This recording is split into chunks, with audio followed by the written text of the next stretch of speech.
Então, boa tarde a todos. Como sempre, é muito gostoso, muita alegria estarmos aqui. E hoje, então, nós temos o número 29 do Fonte Viva, nos dons do Cristo. É a nossa reflexão de hoje. E essa palestra, ela é tirada de uma das cartas de Paulo aos Efésios, né? Onde ele fala, né, justamente, mas a graça foi dada a cada um de nós segundo a medida do dom do Cristo, né? Nós sabemos que tudo é dado, né, de acordo com o nosso merecimento, né? Então, essa carta aos Efésios, ela é como uma carta circular àquelas comunidades, não é? A gente, só para recordar um pouco, nós sabemos a trajetória de Paulo, não é? Ele fundou várias igrejas, várias comunidades, e quando ele não podia ir pessoalmente visitar, ele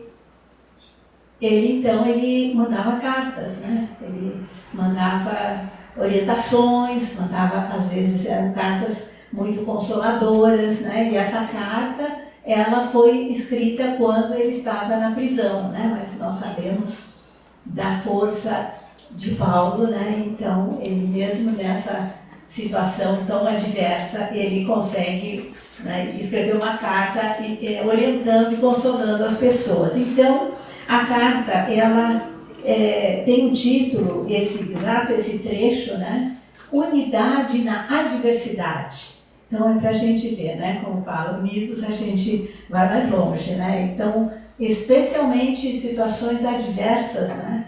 É bom a gente ter uma sintonia, né? Então, como sempre, as cartas de Paulo parece que estão escritas para nós, né?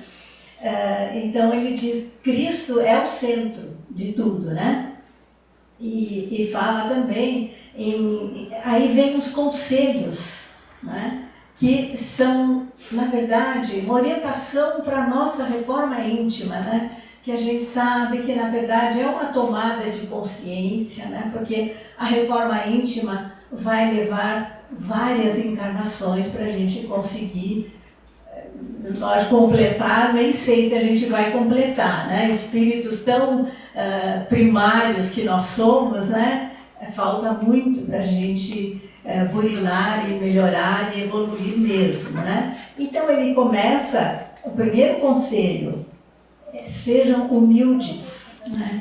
E aqui eu gosto de lembrar essa figura que eu acho que ajuda bastante, né? Jesus, o Espírito mais perfeito, né, que existiu, ele humildemente, ele se corporificou entre nós, não é? Para nos ajudar a evoluir, para nos redimir, né? Então, por isso que a porta da igreja construída no lugar onde Jesus nasceu, em Belém, ela é dessa altura, assim, não é? Que ela então nos lembra da humildade de Jesus. Então a gente precisa se curvar, né, diante do nosso mestre, né? E aí, continuando a carta, então, ele fala da humildade, ele fala para sermos pacientes, né, calmos e tranquilos, né? E nos suportarmos uns aos outros. Olha como é forte, né? Primeiro ele vai dizendo, sejam humildes, pacientes, para nós nos suportarmos uns aos outros, não é? Porque realmente o convívio humano, desde aquela época até hoje em dia, não é fácil, né? Então, nós precisamos ir cultivando essas virtudes do Cristo para conseguirmos essa façanha, né? De nos suportarmos uns aos outros, não é? Olharmos os outros pelo ângulo das qualidades, né, que todos têm. A gente fala muito de trazermos marcas de outras encarnações, mas também trazemos qualidades, não é? Vamos acumulando aquilo que a gente consegue ir melhorando, fica agregado a nós, né? Então, já temos qualidades, né? Então, a gente pode também fazer isso, né?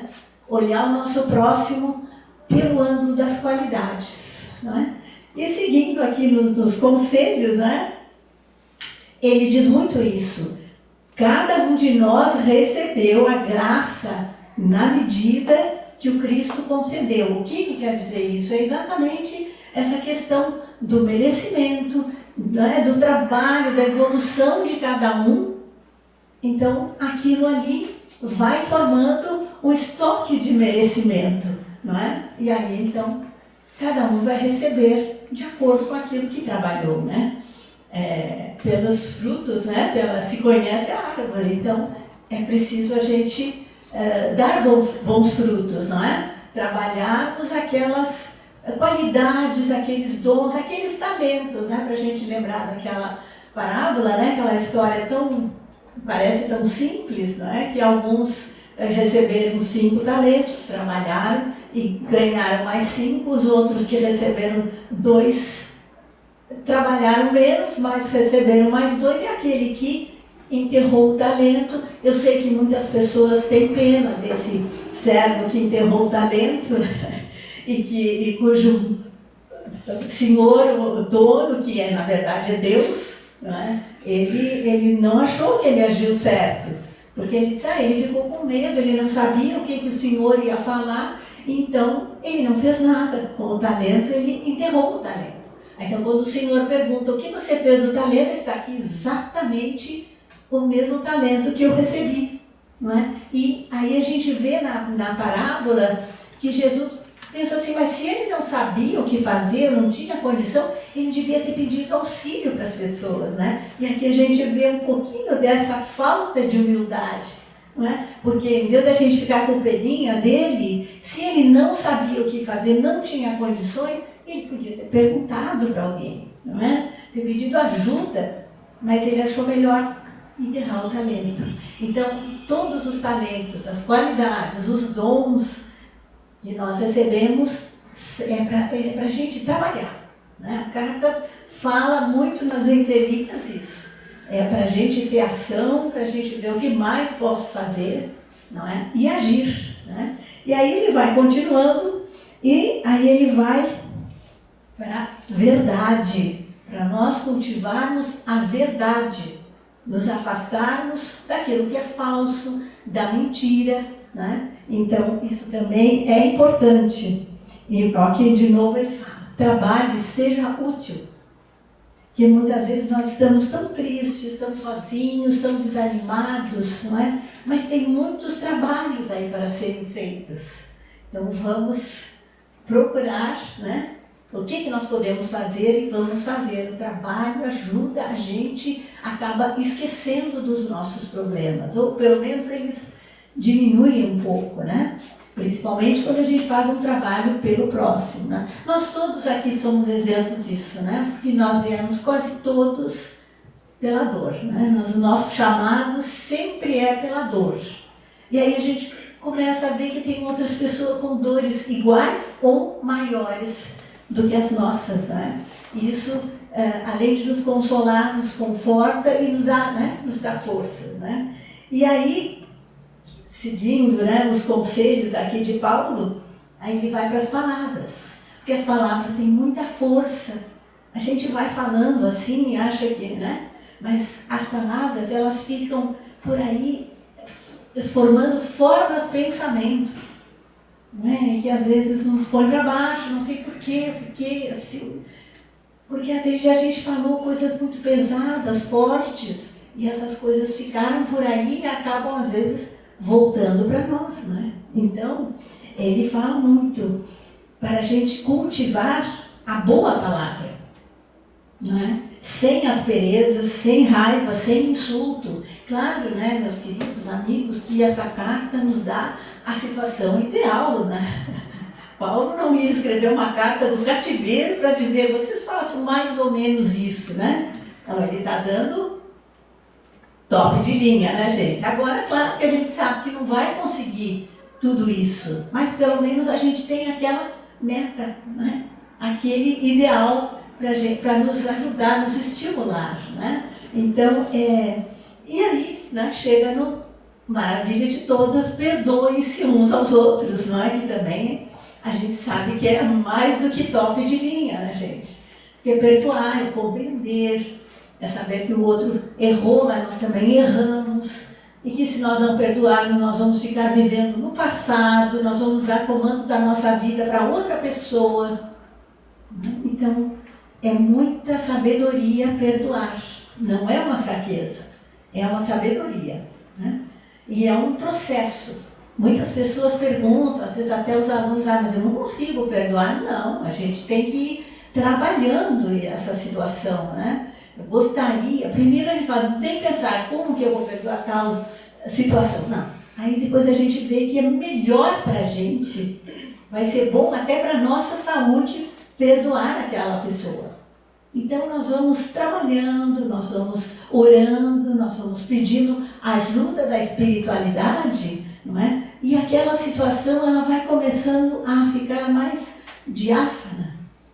E algumas pessoas assim perguntam, mas eu perdoo, mas não esqueço.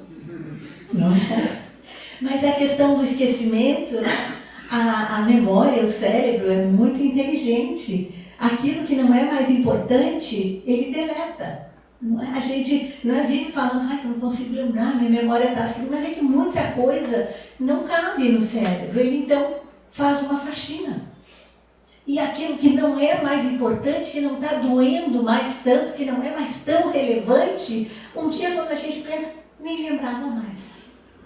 Esse é o dia ideal, né? Então eu acho que diante de situações difíceis, ofensas, pessoas que nos prejudicaram, nós podemos pensar dessa forma. Agora, a gente sabe, não é, que a situação do perdão ela só se completa com a reparação, mas isso é problema da pessoa que errou e que ofendeu alguém. Ela terá que reparar isso. Não é? Agora, a nossa parte é tirar esse espinho do nosso coração. Então, isso é algo assim, muito sábio e muito inteligente para a gente fazer, não é? Diariamente, sempre. Não é? Colocar na nossa vida isso, eu estou na vibração do perdão, porque aí, inclusive, nós já vamos acumulando menos mágoas daqui para frente. Não é que a gente vai ficar insensível, mas a gente passa a vibrar noutra situação. Então aquela pessoa fala, eu não ouvi, eu nem prestei atenção. É tão mais fácil do que a gente levar tudo, procurar resolver tudo. Não dá, né? Não tem condição. Então eu acho que é muito inteligente essa carta, como todas as cartas de Paulo, né? E assim eu lembrei de uma historinha que eu ouvi, que eu acho que ajuda a gente a atenuar esses dias, não é? Então, uma criança queria encontrar a Deus. Aí ela foi para o parque, talvez alguém tenha visto essa historinha, foi essa semana que eu vi. Ela foi para o parque com uns sanduíches, um suco, falou para a mãe que ela ia encontrar Deus, né? Ela foi, sentou no banco, aí tinha um senhor ali sentado também, e eles começaram a conversar, ofereceu um sanduíche, um suco, conversaram a tarde inteira. Aí a hora que ela foi embora, aquele senhor deu um abraço, um sorriso enorme, ela foi embora, né? Chegou em casa e a mãe perguntou, e aí? Encontrei Deus, ele é maravilhoso, é um senhor, um tiozinho, um vozinho, enfim, né? Lindo, né? Aí ele chegou em casa e alguém perguntou, como é que foi seu dia? Foi maravilhoso, encontrei Deus, ele é super jovem. Eu pensei que era tão jovem. Né? Então, umas historinhas simples assim, quer dizer, de repente a gente está encontrando Deus ali e não sabe, né? E o nosso sorriso também pode, né, ajudar as pessoas que estão à nossa volta, né? Então, para a gente encerrar, né, a gente já vai vendo que o negócio é isso, é trabalhar, é perdoar, é fazer o bem, é fazer a nossa vida mais leve, né? Vamos assim fazer o bem para todas as pessoas, em todos os lugares, da maneira como nós conseguirmos, da melhor maneira, hoje e sempre. Muito obrigada.